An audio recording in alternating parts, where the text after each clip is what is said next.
अनामिका बड़े ही गरीबी में अपने इकलौते बेटे को पालती है। शिवम भी अपनी माँ की मेहनत को बेकार न जाने देकर अच्छे नंबरों से MBA कर लेता है। शिवम को उसके नंबरों के दम पर अच्छी जगह नौकरी भी मिल जाती है। अपनी पहली कमाई आने पर शिवम सोचता है, माँ के लिए साड़ी ले जाता हूँ, उनके पास एक भी नई साड़ी नहीं है। बेचारी मुझे पढ़ाने के लिए खुद के लिए कुछ करना ही भूल गई। लेकिन माँ, अब तुम्हारा बेटा कमाने लगा है, तुम्हें हर खुशी देगा। शिवम एक साड़ी लेकर अपने घर जाता है। जाते ही देखता है उसकी माँ बहुत ही परेशान थी। शिवम बेटा, आज तुझे इतनी देर कैसे हो गई? अरे माँ, तुम इतनी चिंता क्यों कर रही हो? मैं कोई बच्चा नहीं हूँ, ऑफिस में लेट हो जाता है कभी कभी। माँ के लिए बेटा हमेशा बच्चा ही रहता है, चाहे वो कितना ही बड़ा क्यों ना हो जाए। चल तू हाथ मुंह धो ले, मैं तेरे लिए खाना लगाती हूँ, फिर माँ बेटा साथ में खाएंगे। ठीक है माँ। शिवम हाथ मुंह धोकर खाने के लिए बैठता है। जैसे ही अनामिका उसके लिए खाना लेकर आती है, शिवम उसके हाथ में साड़ी पकड़ा कर कहता है, माँ बताओ कैसी है? साड़ी तो सुंदर है, लेकिन इसकी क्या ज़रूरत थी बेटा, मेरे पास तो बहुत है। माँ तुम भी ना, एक भी नई साड़ी तुम्हारे पास नहीं है, सारी की सारी पुरानी है और वही सब बाहर भी पहनती हो और घर में भी। अरे छोड़ ना बेटा, मुझे कौन ही देखता है, मुझ बूढ़ी को देखने की किसे फुर्सत है। ऐसा नहीं है माँ।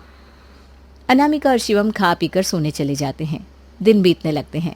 एक रोज अनामिका शिवम से कहती है, बेटा अब तो कमाने लगा है, अब इस घर को बहू और तुझे बीवी की जरूरत है।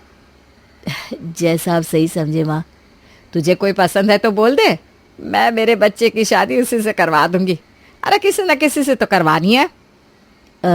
माँ मुझे सुप्रिया बहुत पसंद है, हम पिछले 4 साल से साथ में हैं। सुप्रिया मेरे जीवन में तब आई जब मेरे पास कुछ भी नहीं था माँ, उससे अच्छी लड़की मुझे और मिल ही नहीं सकती।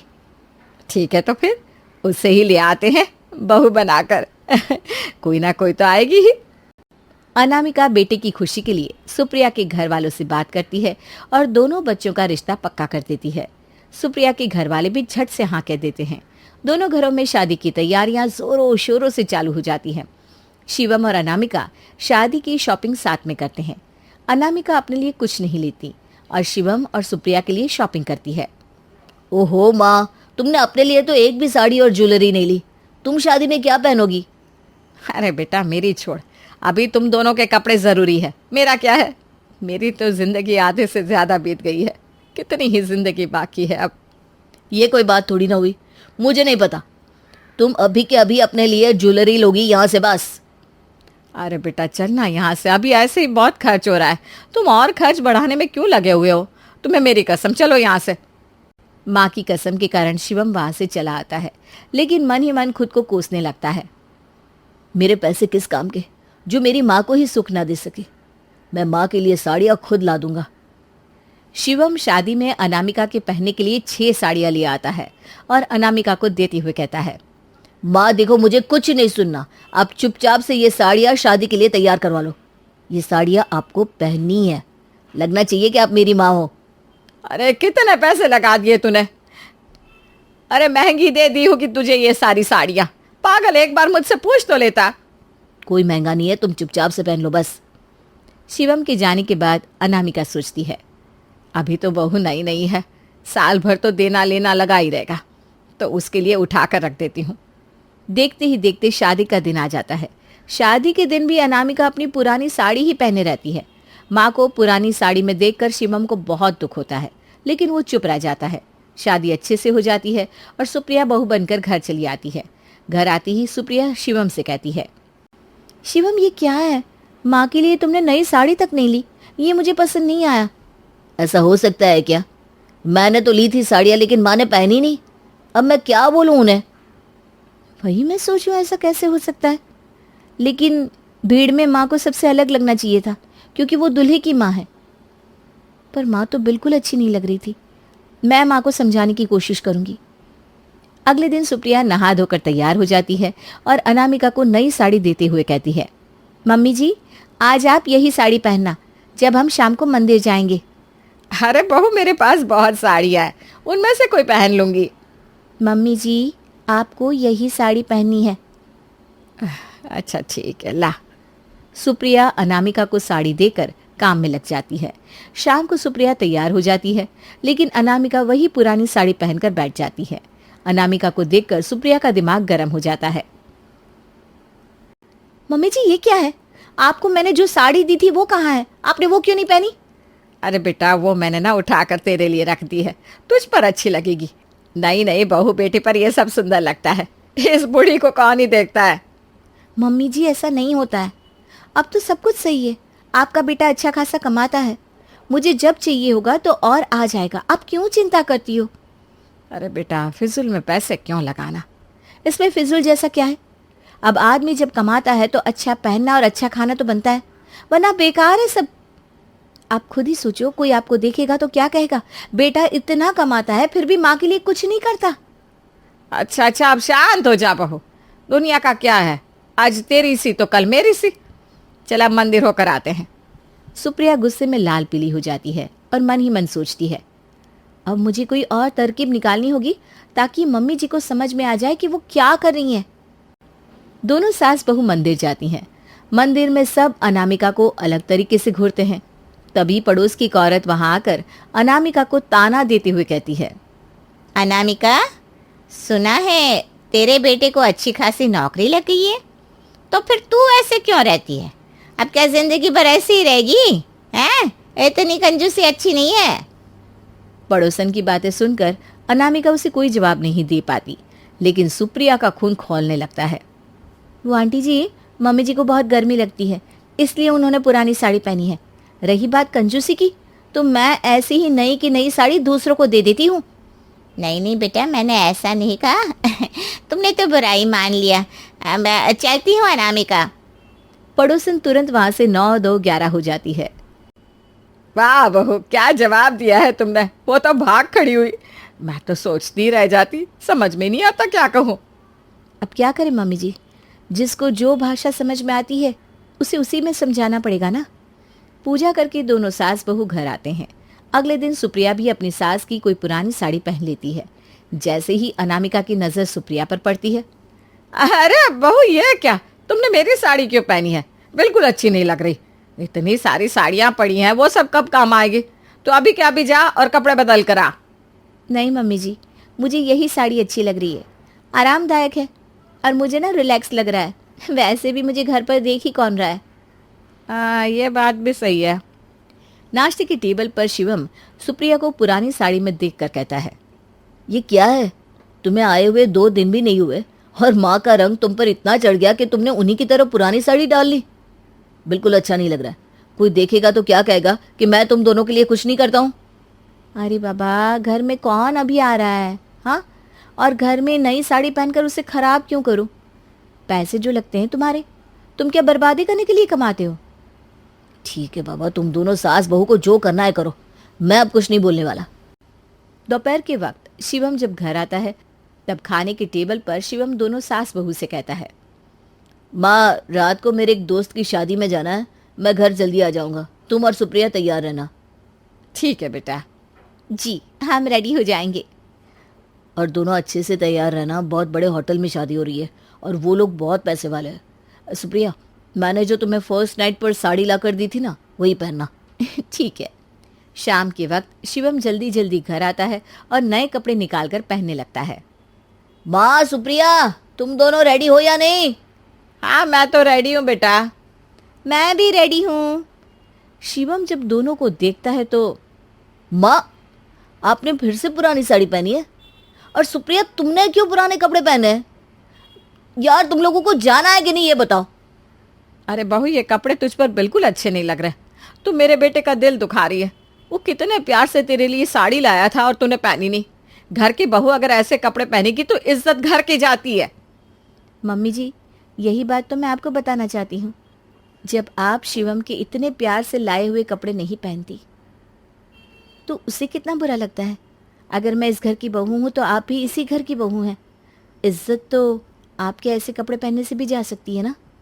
अरे समझ गई बहू, तुम लोग क्या कहना चाहते हो। अब मैं अपने बेटे की लाई हुई नई साड़ी पहनूंगी बस, और तू भी जाकर नई साड़ी पहन ले। अनामिका और सुप्रिया दोनों शिवम के लाए हुए नए कपड़े पहनकर उसके साथ पार्टी में चली जाती हैं। Happy birthday my love. मुझे तो लगा था कि इस बार तुम मेरे बर्थडे के बारे में भूल ही गए। ऐसा कभी हो सकता है क्या कि मुझे तुमसे जुड़ी कोई बात याद ना रहे? एक बार अर्जुन अपना बर्थडे भूल सकता है, लेकिन तुम्हारा बर्थडे कभी नहीं। अर्जुन, हम सब ने तो निशिता को उसके बर्थडे गिफ्ट्स दे दिए, लेकिन लगता है कि तुमने इस बार निशिता के लिए कोई गिफ्ट नहीं लिया, इसीलिए यहाँ पर इतनी बड़ी बड़ी बातें कर रहे हो ना। देखो देखो, आ गई ना ये हम दोनों में लड़ाई करवाने। हाँ चलो छोड़ो, जल्दी से अपनी आंखें बंद करो। अच्छा ठीक है। निशिता गिफ्ट के एक्साइटमेंट में जल्दी से अपनी आंखें बंद करती है और अर्जुन अपने घुटनों पर बैठकर अपनी जेब से एक रिंग निकालकर निशिता को शादी के लिए प्रपोज कर देता है। ओह माय गॉड, मैं कब से इस दिन का इंतजार कर रही थी। तो तुम्हारी हाँ है जाने मन? हाँ हाँ बिल्कुल हाँ है।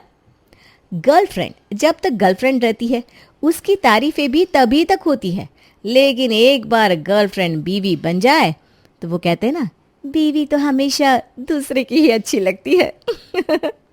निशिता ने की शादी के लिए हाँ, और उन दोनों की झट मंगनी पट ब्याह भी हो गया, लेकिन शादी के थोड़े दिन बाद ही बीवी के अंदर नुक्स दिखने अर्जुन जी को शुरू हो गए। अरे ये कैसे आलू के पराठे बनाए तुमने? किसी चीज़ का टेस्ट ही नहीं आ रहा है। और बाकी सब चीज़ों को तो छोड़ो, इसके अंदर तो मुझे आलू का भी टेस्ट नहीं आ रहा है। ये कैसे आलू के पराठे बना दिए तुमने? शादी से पहले जब मैं यही आलू के पराठे बनाकर लाती थी तब तो आपको मेरे हाथ के बहुत अच्छे लगते थे। तब तो आप कहते थे, निशिता तुम जैसे आलू के पराठे तो कोई बना ही नहीं सकता। अगर मुझे दिन में 3 टाइम ये आलू के पराठे खाने को मिले ना, मुझे तो जन्नत मिल जाए। अरे तो शादी से पहले बनाती भी तो सब अच्छा थी, लेकिन जब से हमारी शादी हुई है तब से पता नहीं तुम्हें क्या हो गया है। मुझे तो ऐसा लगता है शादी से पहले भी तुम अपनी मम्मी से ही खाना बनवा कर लाती थी और आकर बोल देती थी ये मैंने बनाया है। अरे खाना तो विकास लेकर आता है। आह, उसकी वाइफ कितना टेस्टी खाना बनाती है। भाभी जी के हाथ के खाने के सामने मुझे तो सबके सामने अपना टिफिन निकालते हुए भी शर्म आती है। अच्छा, अगर उसकी वाइफ इतना ही अच्छा खाना बनाती है तो उसे बोल दो ना कि आपके लिए भी टिफिन ले आए। जब देखो तब हर चीज़ में मुझ में ही कमी निकालते रहते हैं। अरे लोग तरसते हैं मेरे हाथ का खाना खाने को, लेकिन आप हो जिन्हें मेरी कोई कदर ही नहीं है।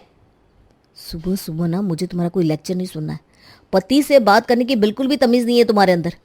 विकास की वाइफ हमेशा उससे इतनी अच्छी तरह से बात करती है और वो जो बोलता है ना हमेशा उसके हाँ में हाँ मिलाती है। अरे बीवी तो ऐसी हो तभी इंसान की ज़िंदगी में सुकून रहता है, वरना तो अरे कुछ नहीं, सुबह सुबह पहले ही बहुत दिमाग खराब कर दिया है तुमने मेरा। जा रहा हूँ मैं ऑफिस। और ये टिफिन तुम ही खा लेना, इसे खाने का मुझे कोई शौक नहीं है। एक दिन टिफिन लेकर नहीं जाऊंगा तो कम से कम कुछ अच्छा तो खा पाऊंगा। वैसे भी भाभी जी मेरे लिए कुछ न कुछ खाने को भेज ही देती है, तुम मेरी चिंता मत करो। अब कोई अपनी बीवी के सामने दूसरे की बीवी की इतनी तारीफ करेगा तो बीवी को तो बुरा लगेगा ही। निशिता को भी धीरे धीरे अर्जुन की बातें कांटे की तरह चुभ रही थी, लेकिन वो उससे लड़कर अपने रिश्ते में कड़वाहट नहीं लाना चाहती थी। कुछ दिन बाद, क्या बात है, आज ऑफिस नहीं जाना क्या? अभी तक सो रहे हो? नहीं, आज शाम को ऑफिस में पार्टी है तो ऑफ है आज। तुम भी शाम को तैयार हो जाना, सबको अपने स्पाउस के साथ ही पार्टी में जाना है। अच्छा ठीक है। निशिता शाम को पार्टी में जाने के लिए अच्छी तरह तैयार हो जाती है। अरे तुम अभी तक रेडी नहीं हुए क्या? अरे मुझे तो रेडी होने में 5 मिनट लगेंगे। पर तुमने ये क्या पहना है? तुम ऐसे मेरे साथ पार्टी में चलोगी? क्यों, क्या हुआ? अच्छी नहीं लग रही है क्या ये साड़ी? आप बुरे तो दूसरी साड़ी पहन लेती हो। अरे यार, वहाँ पर सब लोग अच्छे अच्छे कपड़े पहन के आएंगे और तुमने ये क्या साड़ी पहन ली? इतनी सारी ड्रेस है तुम्हारे पास, उनमें से कुछ पहनो। मैंने ड्रेस इसलिए नहीं पहनी कि कहीं मम्मी जी गुस्सा ना करे, वरना मैं तो पहले ड्रेस ही पहनने वाली थी। खामखा बात बात में ना मम्मी जी को बीच में मत घसीटो। उन्होंने आज तक तुम्हें किसी चीज़ के लिए कुछ कहा है क्या जो ड्रेस पहनने के लिए कुछ कहेंगी?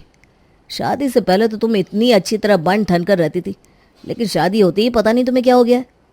अरे अब क्या इस छोटी सी बात का भी आप बतंगड़ बनाओगे? अच्छा ये सब छोड़िए, मैं अभी तैयार होकर आती हूँ। निशिता जल्दी से एक वेस्टर्न ड्रेस पहनकर अच्छी तरह तैयार होकर आती है। थोड़ी देर बाद दोनों ऑफिस की पार्टी में पहुंच जाते हैं।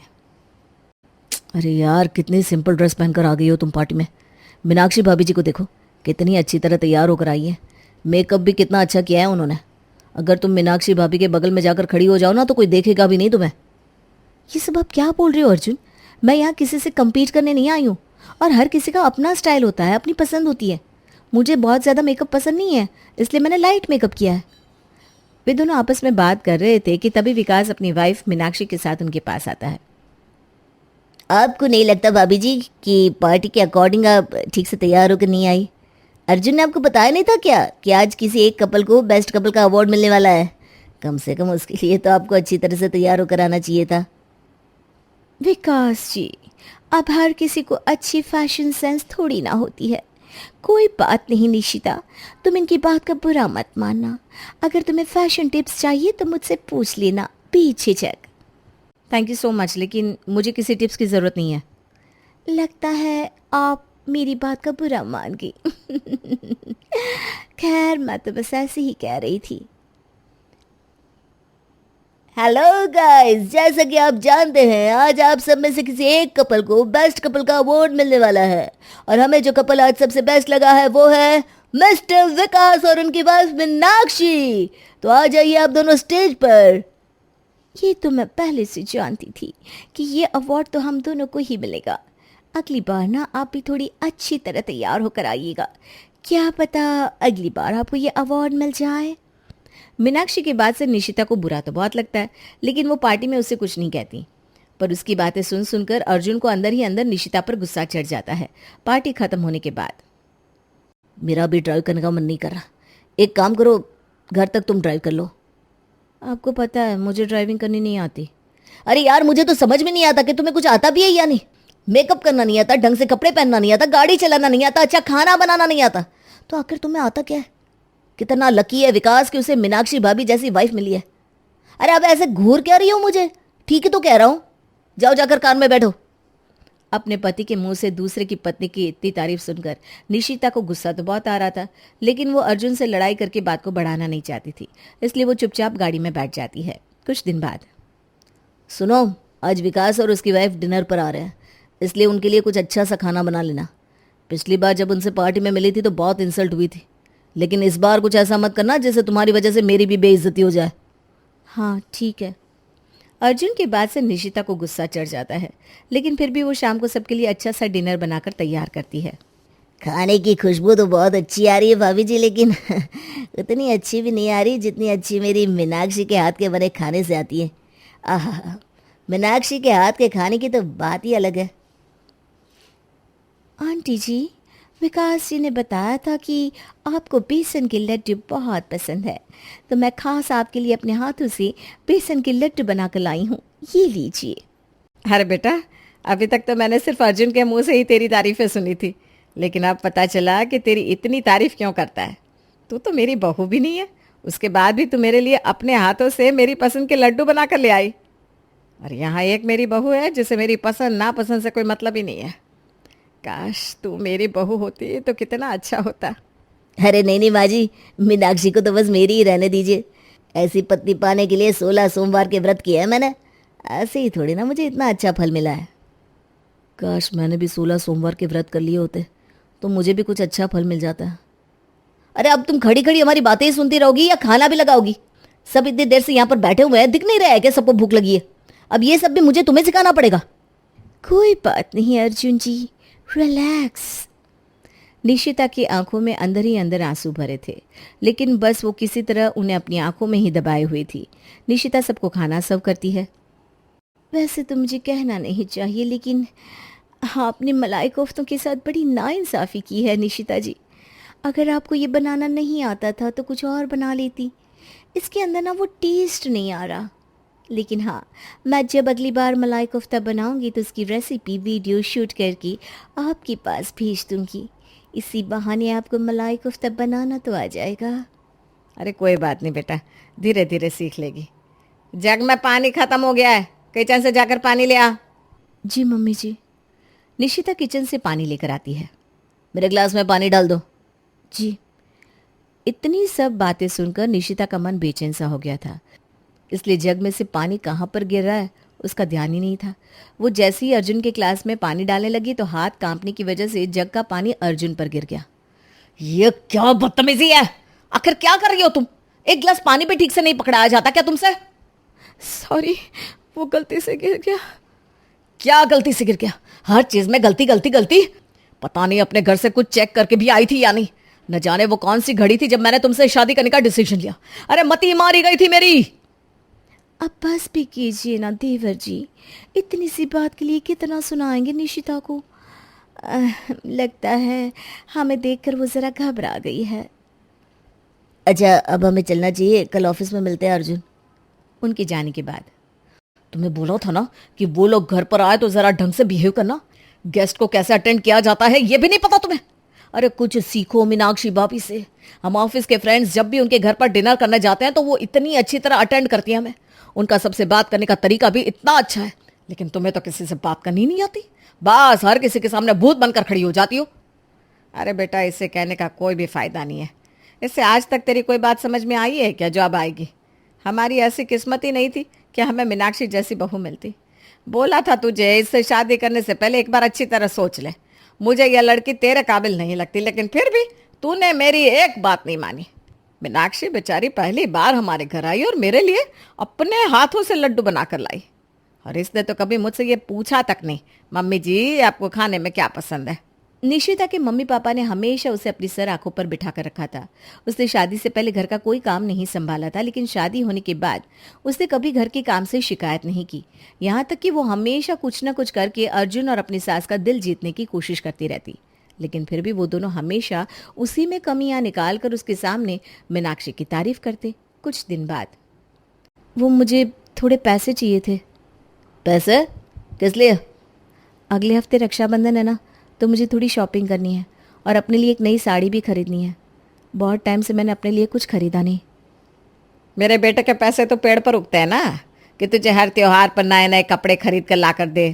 अरे इतने कपड़े रखे हैं तेरे पास, उनमें से कुछ क्यों नहीं पहन लेती?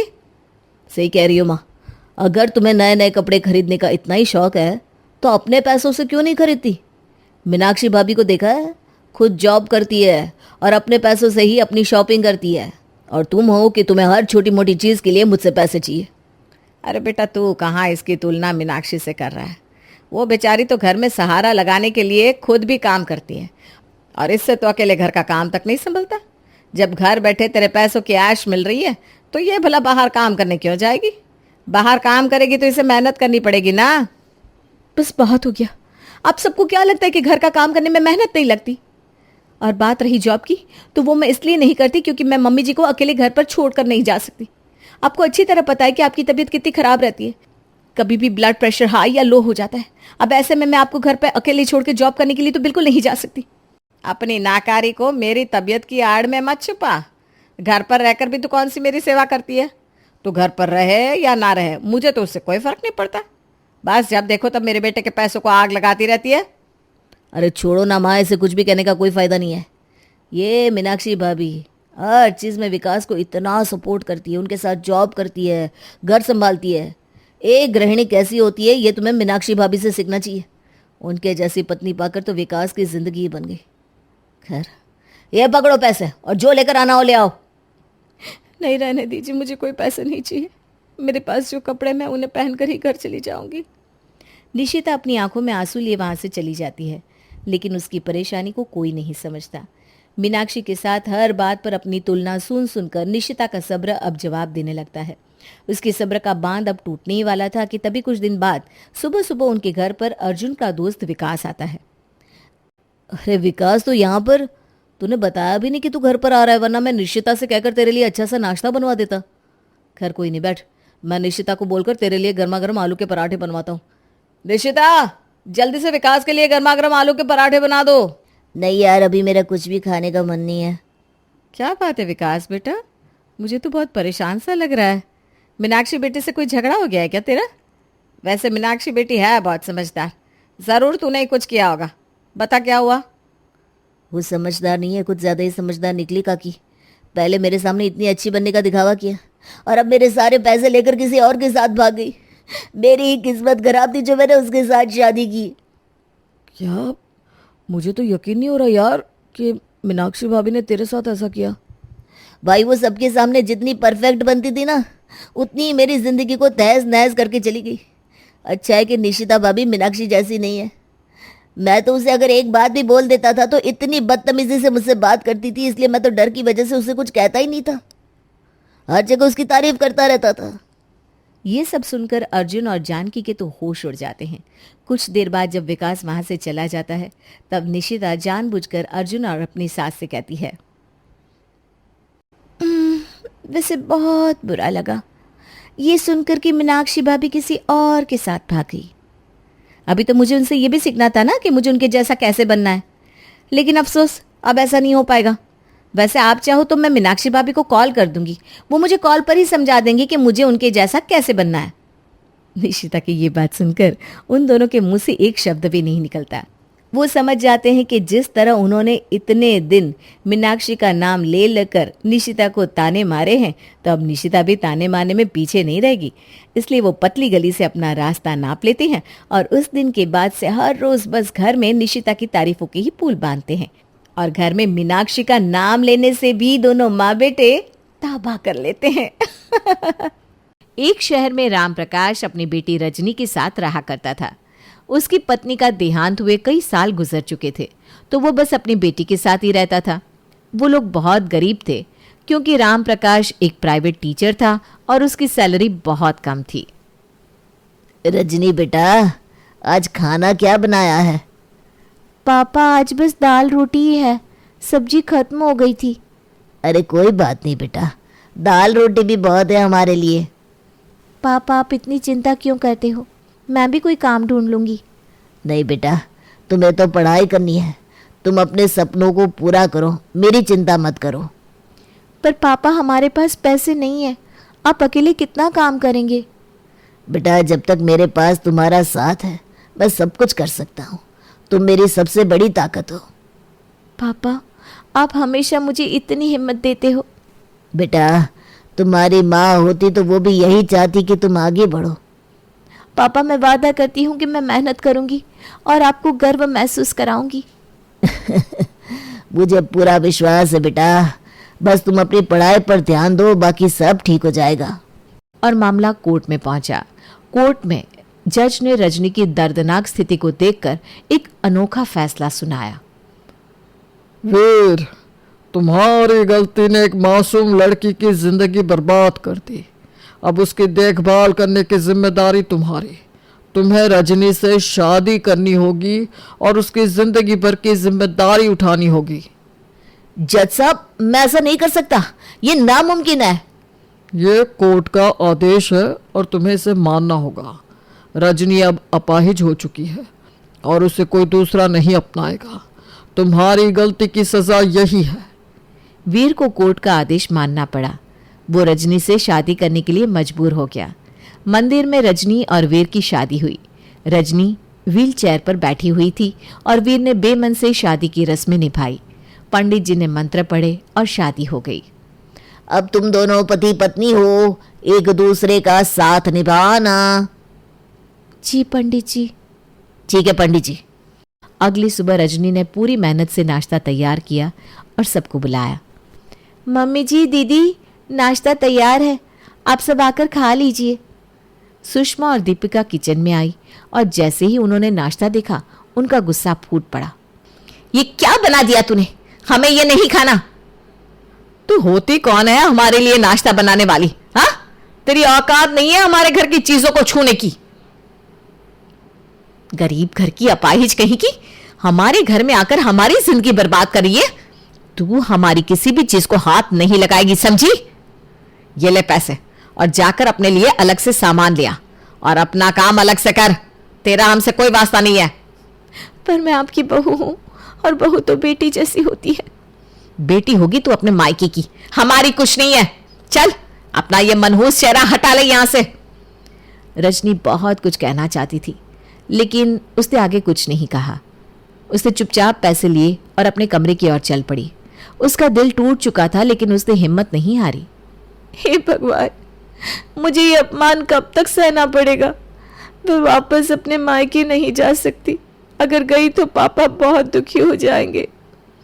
एक दिन रजनी हॉल में जाकर सोफे पर बैठ गई लेकिन तभी सास और जेठानी भी वहां आ गई। तो इस सोफे पर क्यों बैठी है?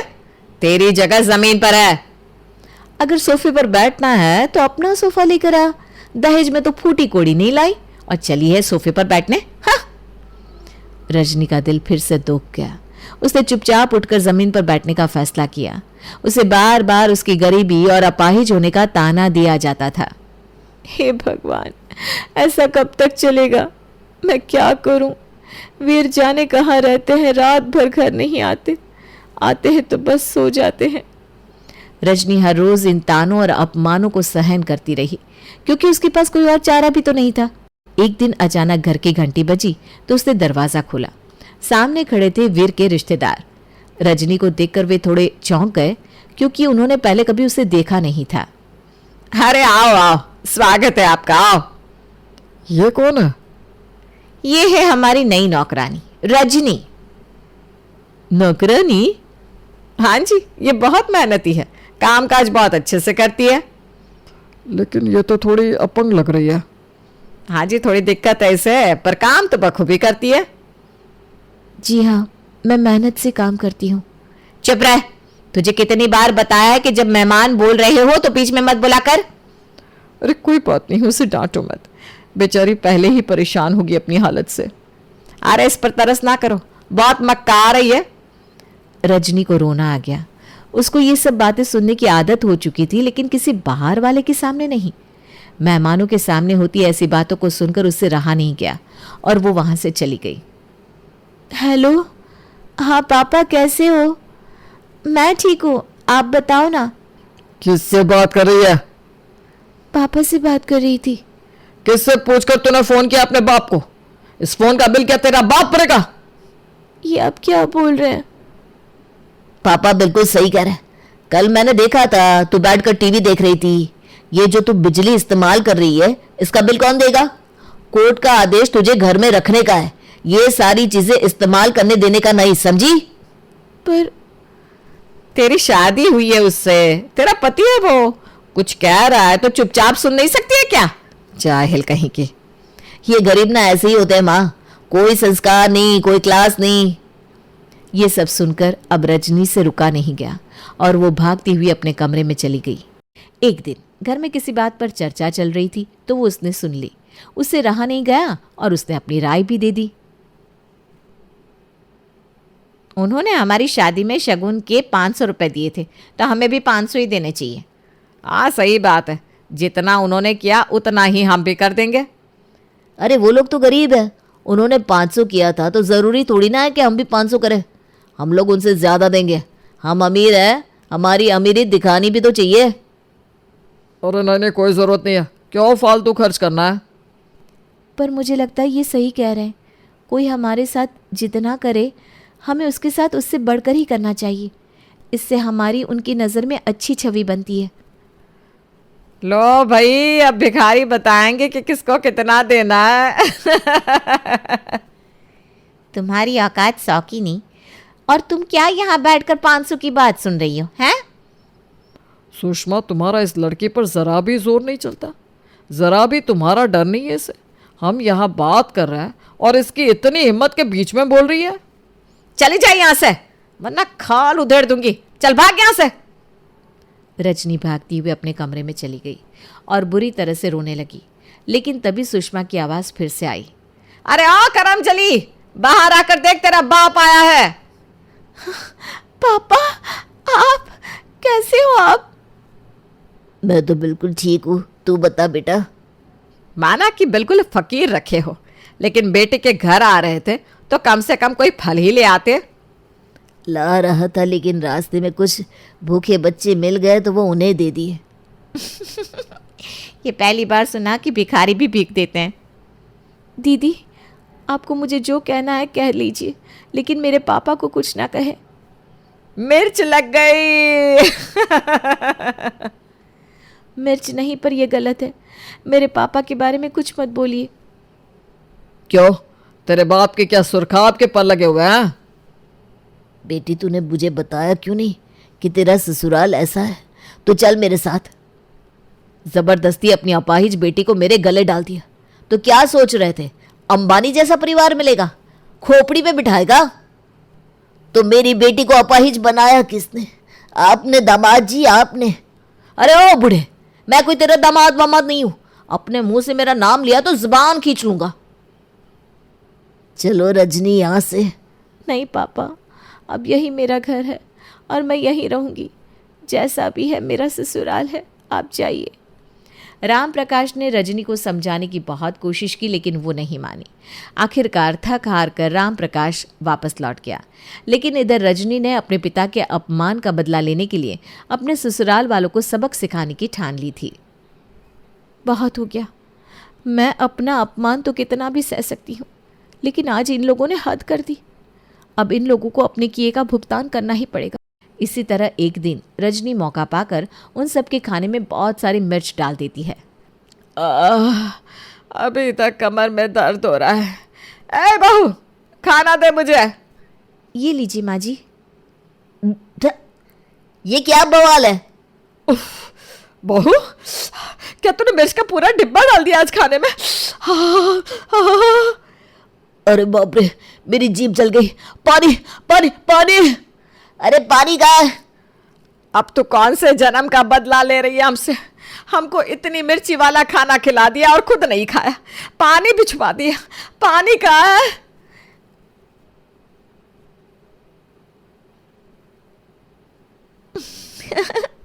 तड़पते हुए कितना बढ़िया लगते हो ना तुम लोग। अच्छा, तो ये सब तेरा किया धरा है? मैं तेरा मर्डर कर दूंगा। पानी दे मुझे। कहीं भी पानी नहीं है, सारे जग बाल्टी बोतल सब खाली है। जितनी आग आप लोग उगलते रहते हो हमेशा, उससे तो कम ही है ना ये। एंजॉय। वो सब लोग पड़ोस में जाकर पानी पीते हैं और बहुत सारी शक्कर खाते हैं, तब उन्हें सुकून मिलता है। बहुत हो गया वीर, आप इस लड़की को घर से निकाल दे। नहीं निकाल सकता माँ, यही तो मजबूरी है। ये कोर्ट का आदेश है, और अगर हमने उसे बाहर निकाला तो हमारी आधी जायदाद चली जाएगी। अरे पर कोई तो तरीका होगा। हाँ, एक आइडिया है। हम लोग कुछ गुंडे हायर कर लेते हैं और उन्हें अपने घर में डकैती के नाम पर बुलाते हैं। वो आकर इसका काम तमाम कर देंगे। सांप भी मर जाएगा और लाठी भी नहीं टूटेगी। परफेक्ट प्लान देवर जी। वो लोग 3 गुंडों को रजनी की सुपारी देते हैं और उनसे रात में डकैत बनकर आने को कहते हैं। अब जब वो सब रात में सो रहे थे तो अचानक कुछ आवाज़ होती है। लगता है वो तीनों आ गए। हाँ, अब फाइनली हमें उस करमजली से छुटकारा मिल जाएगा। वो सब बहुत खुश थे, लेकिन तभी अचानक वो डकैत सुषमा और सुनील के कमरे में घुस जाते हैं और उन्हें बांध देते हैं। अरे तुम लोग हमें क्यों बांध रहे हो? रजनी का कमरा उधर वाला है, भूल गए क्या तुम? अरे उससे मारना है। अरे चुप साले, वरना गर्दन धड़ से अलग कर दूंगा। और तुम तो 3 लोग थे, पर 5 क्यों आए हो? ये यहाँ क्या हो रहा है? एक बात पहले ही समझ लो, मैंने 3 का पेमेंट किया था, मैं 3 का ही करूंगा, 5 का नहीं करूंगा। तभी एक डकैत ने चाकू उल्टा करके वीर के सिर पर मारा और उसे भी बांध दिया। ये सब तुम क्या कर रहे हो? मैंने माना कि असली डकैती जैसा दिखाना है, लेकिन इसका मतलब ये नहीं कि तुम मुझे इतनी तेज मारोगे। वो लोग अभी तक समझ नहीं पाए थे कि ये डकैत असली थे। दीपिका आई तो उसे भी इन लोगों ने पकड़ लिया और सामान लूटने लगे, पर तभी वहाँ रजनी आ गई और उसने अपनी बैसाखी से 2 लोगों के सिर पे मारा और उनके सरदार से बंदूक छीन ली। अगर हिलने की कोशिश की तो अगली गोली सिर में लगेगी। तुम्हें मालूम है, तुम्हारे परिवार ने तुम्हें मारने के लिए नकली डकैतों को बुलाया है। ये मेरा परिवार है और तू कौन है मेरे परिवार के बीच में बोलने वाला? 1 मिनट रुक, अभी मैं तुझे तेरी सही जगह भेजती हूँ। रजनी ने फौरन पुलिस को इन्फॉर्म किया और उसके बाद अपने पूरे परिवार को आज़ाद किया। कुछ ही देर में पुलिस ने आकर उन 5 को पकड़ लिया। सुषमा सहित पूरा परिवार बहुत शर्मिंदा था। तुम चाहती तो तुम आज हमें मरने दे सकती थी, पर तुमने ऐसा नहीं किया, क्यों? आप लोगों ने मुझे कभी अपना नहीं माना, लेकिन मैंने तो शुरू से आप लोगों को अपना ही समझा था। मैं बस आप लोगों से अपने पिता की बेइज्जती का बदला ले रही थी, लेकिन इसका मतलब ये नहीं कि मैं आपको मर जाने दूँ। हमें माफ़ कर दो रजनी, हमने आज तक तुम्हारे साथ बहुत बुरा किया। सच में रजनी, हमने बहुत गलत किया, हमें माफ़ कर दो। मुझे भी प्लीज़, आप बस मुझे अपने परिवार का हिस्सा बना लीजिए, मुझे माफ़ी नहीं चाहिए। उन सब ने रजनी को एक साथ गले लगा लिया। वो दिन था जब रजनी उनके परिवार का अटूट हिस्सा बन गई। नहीं नहीं नहीं, ऐसे तो बिल्कुल नहीं चलेगा। कब तक कमा रहे रहेंगे देवर जी आप? अब मुझे एक देवरानी लाकर दे दीजिए बस। पूरा घर मुझे अकेले से नहीं संभाला जाता। हाँ, जैसे कि देवरानी आकर घर के कामों में आपका हाथ बटाई देगी, है ना? अरे आज के जमाने में घर का काम करने वाली लड़की मिल जाए, ये सोचना भी पाप ही है भाभी। आजकल की लड़कियों को घर का काम आता ही कहाँ है। हाँ हाँ, जैसे कि मैं तो 100 साल पुरानी हूँ ना। मुझे भी शुरू में कहाँ आता था कुछ, पर माँ जी ने सिखाया और मैं सीख गई। अब तेरी धर्म पत्नी आएगी तो उसे सब कुछ मैं सिखा दूंगी, समझा तू? तो अब टेंशन मत ले, बस मेरे लिए देवरानी लेकर आ। बात तो सही कह रही है सृष्टि। अरे वक्त रहते तेरी शादी हो जाए तो अच्छा है, वरना बाल वाल झड़ गए ना तो 2-4 रिश्ते आ रहे हैं वो भी बंद हो जाएंगे। सोनिया जी, आप ना इस बार सीरियसली इसके लिए कोई लड़की देखिए। ये बेचारा तो खुद किसी लड़की की और नजर उठाकर भी नहीं देखता। तुमसे तुम्हारा बेटा छूटे तब तो दूसरे के पल्लू में बंधेगा ना। तुम्हारे लिए तो तुम्हारा करण अब भी स्कूल जाता हुआ बच्चा है, जो रोज इसे टिफिन पैक करके दे देती हो। आप भी ना जब देखो मेरे बेटे को नजर लगाते रहते हैं। अरे कह दिया ना मैंने, आप रिश्ता देखिए, बाकी मैं संभाल लूंगी। ठीक है, श्री श्री करण कुमार की मातेश्वरी नीलिमा देवी, वैसे भी आपके आगे मेरी चलती कहाँ है। और शुरू हो जाती है तलाश करण की बीवी की। ढूंढू ढूंढू मैं अपने देवर की दुल्हनिया। हाँ हाँ, जब तक देवरानी नहीं आती सारी जिठानियां इसी तरह खुश होकर इधर उधर तलाश करती रहती हैं। और जैसे ही देवरानी आती है तो सुर बदल कर कुछ ऐसा हो जाता है, ढूंढी ढूंढी क्यों देवर की दुल्हनिया। वो कहते हैं ना, घर में नई बहू का आना हंसने से फंसने तक का सिलसिला होता है। करण का परिवार जोरों शोरों से उसके लिए लड़की की तलाश में लग जाता है और उन्हें मिल जाता है एक ऐसे घर का रिश्ता जिनकी उन्हें तलाश थी। हाँ तो जी, सीए कर रही है बेटी हमारी, पढ़ाई लिखाई में जरा भी पीछे नहीं है। और ऐसा भी नहीं है कि पढ़ाई के नाम पर काम चोरी करे, बिल्कुल नहीं जी। इसका बस चले तो अपनी माँ को रसोई में जाने ही ना दे, पर इसकी माँ ना खुद ही इसे पढ़ने को फोर्स करती है।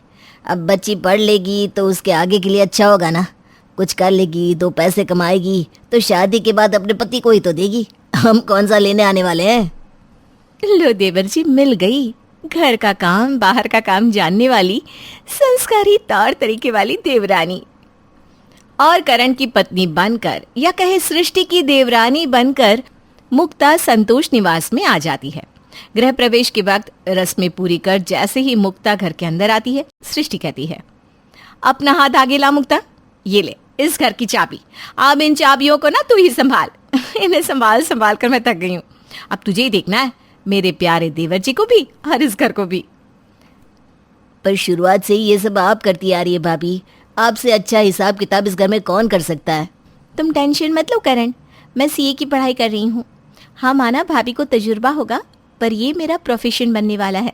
इसी बहाने मेरी प्रैक्टिस भी होती रहेगी और एक के हाथ पे घर का खाता रहेगा तो पैसों की बचत तो होनी है, और वो बचत के पैसे हमारे ही तो काम आएंगे, है कि नहीं भाभी। ले, ये तो तुझसे भी होशियार निकली, बहुत जमेगी हमारी मुक्ता। और इसी तरह 1 महीना बीत जाता है। 1 महीने के बाद, बाप रे बाप, इस महीने का पूरा बजट ही ऊपर नीचे हो गया। क्या बहू, ऐसा क्या हो गया। अब चीज़ों के दाम जो महंगे हो गए हैं मम्मी जी, जिस चीज़ की ज़रूरत है वो तो लानी ही पड़ेगी ना, पर एक्स्ट्रा चीज़ों का यूज़ ज़रा कम करना होगा। फालतू की चीज़ों का यूज़ कुछ ज़्यादा ही हो रहा है हमारे घर में, जैसे कि भाभी की anti hair fall shampoo, gluten free घी, कुछ चीज़ों में तो कटौती करनी ही पड़ेगी। अच्छा ऐसी बात है, तो तू देख लेना, तुझे जो समझ में आए वो कर ले। और मुक्ता ने कुछ ऐसा किया जिसका किसी को अंदाजा ही नहीं था। अगले दिन मुक्ता किचन में जाकर सृष्टि से कहती है, आज एक ही सब्जी बनाइएगा भाभी, आप ना रोज 3-4 सब्जी बना देती हैं। देखा है सब्जी कितनी महंगी हो गई है। सब्जियों में जो 1 महीने में पैसे लगने चाहिए वो 10 दिन में ही लग जाते हैं। तो अब से बजट मेंटेन करने के लिए हमें एक सब्जी से ही काम चलाना होगा, और रोटियों पर घी मत लगाइएगा प्लीज़। और सभी की थाली में परोसी जाती है बिना घी की रोटियां और एक सब्जी। जहां संतोष निवास में 3-4 सब्जी जब तक प्लेट में ना परोसी जाए कोई खाने की और देखा भी नहीं करता था, वहां पहली बार अपनी थाली में एक सब्जी और सूखी रोटियां देखकर संतोष कहता है, ये सब क्या है। ऐसी क्या भूख मरी छा गई घर में, ऐसी क्या पैसे की कीमत पड़ गई जो रोटी में घी तक नहीं लगा आज। अब नाराज मत होइए पापा जी, वो मुक्ता ने कुछ सोचकर ये फैसला किया होगा ना। आप कहते हैं तो मैं 3 क्या 5 सब्जियां बनवा दूं पापा जी, पर अभी शादी गुजरी है, आपका भी कितना खर्चा हुआ होगा, सब मैनेज करके चलना पड़ेगा ना। और मुक्ता की बात सुनकर संतोष खामोश हो जाता है। पर यह बजटिंग यहीं खत्म नहीं होती। अब थाली में परोसा जाता है अचार और रोटियां। कोई बीमार है क्या घर में जो आज सब्जी नहीं बनी? वो मम्मी जी, कल हम सब रेस्टोरेंट चले गए थे ना, तो बजट थोड़ा ऊंचा नीचे हो गया है। उसी को मैनेज करने के लिए मैंने भाभी से सब्जी बनाने को मना कर दिया था। उसी रात सृष्टि जब पानी पीने के लिए उठती है तो उसे मुक्ता के कमरे से कुछ आवाजें आती सुनाई देती है। सृष्टि जैसे ही मुक्ता के कमरे के बाहर पहुंचती है तो वो देखती है कि मुक्ता पिज्जा खा रही है। ये मुक्ता तो अभी कमाती भी नहीं है, तो फिर ये पिज्जा कैसे आया? हो सकता है देवर जी लेकर आए होंगे। मुझे क्या, मैं जाकर सो जाती हूँ। अगली सुबह सृष्टि की सहेली उसे मिलने आती है। दोनों बातें कर ही रहे होते हैं कि मुक्ता नई ज्वेलरी, नए कपड़े पहनकर अपने कमरे से ऐसे बाहर निकलती है मानो किसी पार्टी में जा रही हो। अरे वाह मुक्ता, तुम्हारी साड़ी तो बड़ी खूबसूरत लग रही है। वो तो लगनी ही है, 8,000 की साड़ी है, करण लाया था मेरे लिए। अच्छा मैं चलती हूँ। मुक्ता के वहां से जाने के बाद माधुरी सृष्टि से कहती है, मुझे तो कुछ ठीक नहीं लग रहा। अब तू ही सोच, करण मुश्किल से 15,000 कमाता है। मुक्ता के मायके वालों ने भी शादी के वक्त उसे कुछ ज़्यादा नहीं दिया था, सब तो हमारे सामने ही था। तो अचानक इसके पास ये नए जूते, नए पर्स कहाँ से आ रहे हैं? हर रात मैं देखती हूँ कोई ना कोई डिलीवरी मैन इसे पार्सल पहुँचाने आ ही जाता है। हाँ, कल रात को तो मैंने भी देखा था उसे पिज्ज़ा खाते हुए। पर इसके पास पैसे आ कहाँ से रहे? तुझे क्या लगता है? हमारे घर में तो ऐसे भी पैसों की ना बड़ी प्रॉब्लम हो रखी है। और कहाँ से आएंगे? घर के पैसों में से पैसे मार रही है ये। कहाँ पहले मेरे आते ही तू चाय नाश्ते की लाइन लगा देती थी, और अब तेरी रसोई में बिस्किट का एक पैकेट तक नहीं होता। तुम लोग खाते क्या हो? अचार रोटी। ऐसा कौन सा बजट संभाल रही है ये लल्लू सी है कहीं की। मुझे तो शुरू से इस पर शक था। पढ़ाई में गोल है ये। मेरी एक फ्रेंड की बैचमेट थी। मुझे तो शक है कि सीए वाली बात भी झूठ तो नहीं बताई इसने। माधुरी की बात सुनकर सृष्टि की आंखों पर बंधी पट्टी उतर जाती है और वो सीधा मुक्ता के कमरे में जाकर हिसाब की कॉपी देखती है, जहां वो सारा घपला देख लेती है। गुस्से में चिल्लाती सृष्टि कमरे से बाहर आती है। महीने में राशन के नाम पर 35,000 तुम्हारे हाथों में दिया जाता है, और महीने के राशन का खर्चा 8,000, तो बाकी के पैसे कहाँ गए? पहले जो बिजली बिल 5,000 का आता था अब 2,200 का आता है, पर तुम बिल के नाम पर 6,000 ले लेती हो, तो बाकी के पैसे जा कहाँ रहे? ये भाभी क्या कह रही है, जवाब दो मुक्ता। ये क्या जवाब देगी? मैं देती हूँ। जवाब है कि सारे पैसे जा रहे हैं इसकी अय्याशियों में। आधी अलमारी भर रखी है मेरी प्यारी देवरानी ने शॉपिंग कर करके। वो भाभी, वो यह सब क्या है बहू? तुझे शॉपिंग करनी थी तो कर लेती शॉपिंग, मांग लेती हमसे पैसे, पर हम लोगों को बीमारों जैसा खाना खिलाने की क्या जरूरत थी तुझे? आपको ही चाहिए थी ना देवरानी, ढूंढ ली अपने देवर की दुल्हन। हो गई भाभी मदद रसोई में। जब से मुक्ता आई है शायद ही उसने कोई काम किया है सिवाय इसके बजट बनाने के, और बजट का जो बेड़ा गर्क वो कर रही है वो तो आप सबके सामने आ ही चुका है। वो सारी बातें जो पापा ने आपको बताई थी वो झूठी थी। मुझे किचन का कोई काम आता ही नहीं, इसलिए पहले दिन जब भाभी ने मुझे घर की चाबी सौंपी मैंने हिसाब की सारी जिम्मेदारियां ले ली। पापा ने कहा था शादी के बाद तेरे मौज मौज है, तुम मेरे हाथों में कैश देता कौन? फिर मैंने दिमाग लगाया, मुझे तो बस एक ही काम आता था, घपला करना, और मैंने वही कर दिया। गलत किया क्या? खुदा पहाड़ निकली चुहिया। मुक्ता की बात सुनकर सभी जोर जोर से हंसने लगते हैं, और इस दिन के बाद घर का हिसाब संभालने की जिम्मेदारी फिर से सृष्टि के हाथ में आ जाती है, और नीलिमा खुद मुक्ता को किचन में कामों की ट्रेनिंग देना शुरू कर देती है।